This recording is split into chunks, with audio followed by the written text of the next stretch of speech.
The night before my surgery, I stood in my parents' living room and asked them to choose. Not between me and money. Not between me and their reputation. Between a black-tie charity gala and their daughter going under anesthesia with no one to watch her 5-year-old twins. They didn't even hesitate. They chose the gala. If you believe family should protect you instead of protecting their image, take a second to like this video, comment where you're watching from, and subscribe for more real stories about betrayal, karma, and emotional justice. Now let me tell you what happened. My name is Savannah Hayes.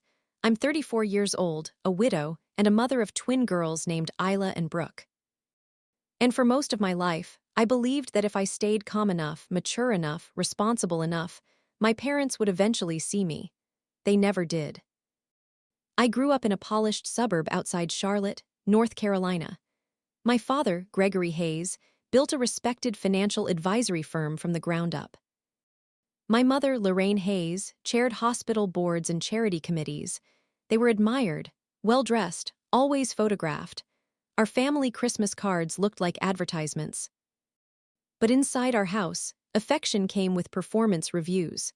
My older brother, Connor, was the pride of the family. Tall, charismatic, athletic. My father talked about him like a legacy project. My younger sister, Leela, was the sensitive one. Anxiety, creative moods, constant reassurance. My mother treated her like porcelain. And me, I was the stable one, the easy one. The one who didn't need much, so I got very little. When I graduated from college with honors, my father shook my hand. When Connor dropped out of business school twice, my parents blamed the system. When Leela had panic attacks, the house revolved around her. When I felt overwhelmed, I handled it quietly. At 26, I married Ethan Morgan. He was a middle school science teacher with gentle eyes and the kind of patience that made you feel safe even when you were. 2 years later, Isla and Brooke were born. They were identical in appearance but opposite in personality. Isla was bold, fearless, and curious.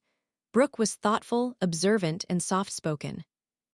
Our house was loud and imperfect and real.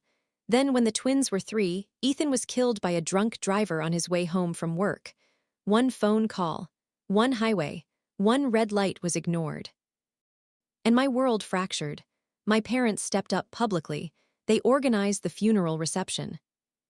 My mother hugged me in front of everyone and said, "Savannah is so strong." What she meant was, Savannah won't fall apart where it's inconvenient. After the funeral, they returned to their lives. They visited occasionally, mostly when other relatives were around. Mostly when photos were involved. They never offered to babysit overnight. They never insisted I rest. They called me resilient. Our resiliency's a polite word for alone. I went back to work as a dental hygienist 4 months later. I balanced daycare schedules, bills, grief counseling, and bedtime routines. I learned to cry in the shower so the girls wouldn't hear. Then, last winter, I started feeling sharp pain low in my abdomen. I ignored it for weeks. Single mothers don't have time for medical drama. Until one night, while helping Brooke brush her teeth, the pain became so intense that I dropped to my knees. Isla called 911 because I'd once shown her how in case of emergencies. At the hospital, they found a large ovarian mass. Not cancer, thankfully, but it needed immediate surgery. 2 nights in the hospital, 3 weeks of no lifting anything heavier than 10 pounds. My daughters weighed 45. I sat in my car afterward, staring at my phone. I had one option. I drove straight to my parents' house. They were dressed for an event when I arrived. My mother is in a deep navy gown. My father is adjusting his cufflinks. "Oh, honey, what's wrong?" my mother asked, already glancing at the clock. I explained everything. The tumor, the surgery date. The recovery. "I just need you to keep the girls Thursday night and Friday," I said. "Maybe Saturday morning." My father exhaled slowly. "That's the night of the Harrington Foundation Gala," he said.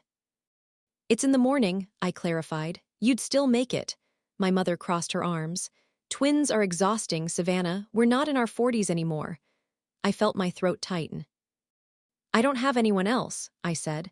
My father looked at me the way someone looks at a scheduling inconvenience. "You've always figured things out," he said. You will this time too. Dad, I whispered, I'm having surgery. And we have commitments, he replied. There it was. My mother softened her tone slightly. Maybe you could hire a sitter. With what money? I asked quietly. Silence. Then my father checked his watch. We're running late. That was the moment. The moment I stopped waiting for them to choose me. I left without saying goodbye. That night, after putting the girls to bed, I sat at the kitchen table and stared at nothing. I wasn't angry yet. I was clear. The next morning, I called my grandfather, my father's father, Walter Hayes.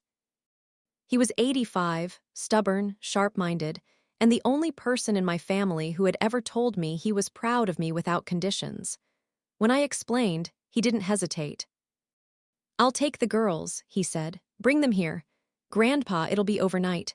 I've survived worse than 2 5-year-olds, he replied. On the morning of my surgery, I dropped Isla and Brooke at his house. As I hugged them goodbye, Brooke whispered, "Why doesn't Nana want us?" Children notice absence. "She's busy," I said carefully. But inside, something hardened. The surgery went smoothly.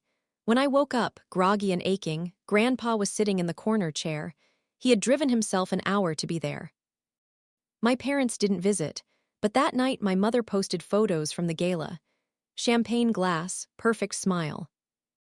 Caption, "A beautiful evening giving back." I stared at that post from my hospital bed and felt something shift, not just hurt, resolve. 3 weeks later, once I was cleared to move normally again, Grandpa called. "I'm hosting Sunday dinner," he said. "Everyone's coming." There was something different in his tone. Steel.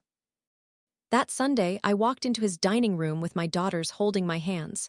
My parents were already seated. Connor and Leela were there too. Grandpa stood slowly, leaning on his cane. "I've been quiet long enough," he said. The room went still.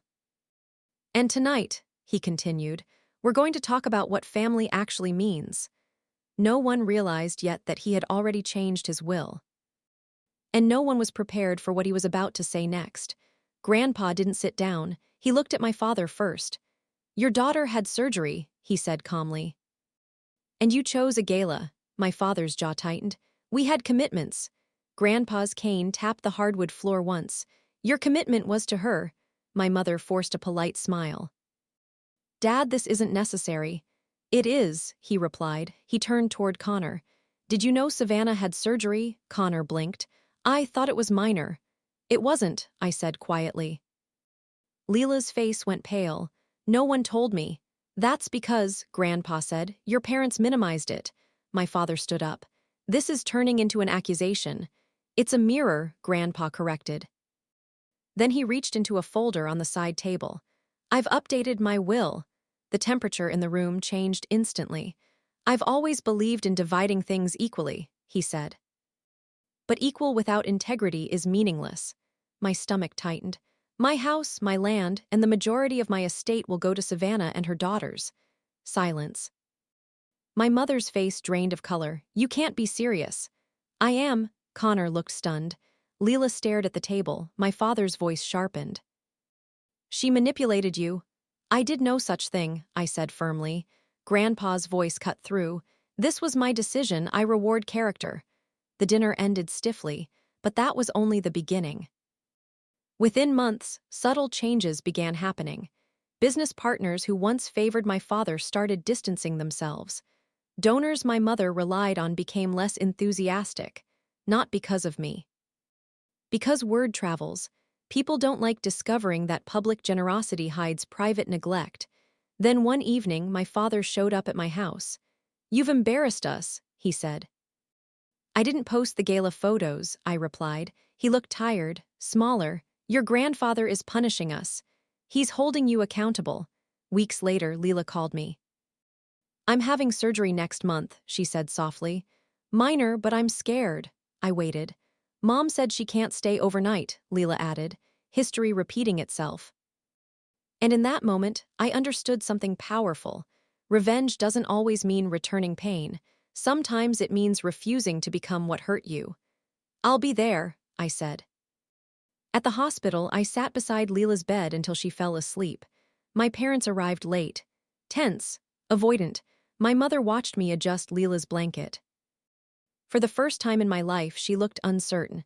Months passed. Grandpa's health declined slowly. I visited every week with the girls. One afternoon, he squeezed my hand. "Promise me you won't let bitterness define you," he said. "I won't," I whispered. When he passed 6 months later, the will became official. The fallout was immediate. The extended family took sides. Some accused me of turning him against my parents. But over time, truth has a way of settling. My father's business shrank, not dramatically, just steadily. My mother stopped hosting galas. Reputation, once cracked, doesn't repair easily. One evening, nearly a year later, my parents came to my house together. They looked older. "We were wrong," my mother said quietly. It wasn't dramatic.